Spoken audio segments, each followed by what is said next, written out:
भारत आणि सौदी अरब यांच्यामधले राजनैतिक संबंध वर्ष 1947 पासून प्रस्थापित झालेले आहेत. सांस्कृतिक दृष्टिकोनातून, धार्मिक दृष्टिकोनातून, आर्थिक दृष्टिकोनातून आणि मागच्या काही काळामध्ये स्ट्रॅटेजिक पार्टनर म्हणून भारत आणि सौदी अरेबिया यांच्यामधल्या दोस्तीला एक प्रकारे बळकटी प्राप्त झालेली आहे.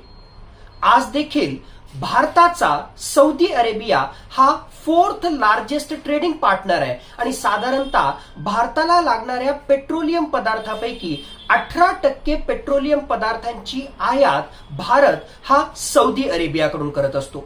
एका बाजूला UAEचे मोहम्मद बिन जायद हे गुजरातमध्ये ग्लोबल इन्व्हेस्टमेंट समिटला भेट देत आहेत, तर दुसऱ्या बाजूला संपूर्ण जगामध्ये झालं नाही ती गोष्ट भारताच्या शिष्टमंडळानं सौदी अरेबियाच्या मदिना इथं केलेली आहे.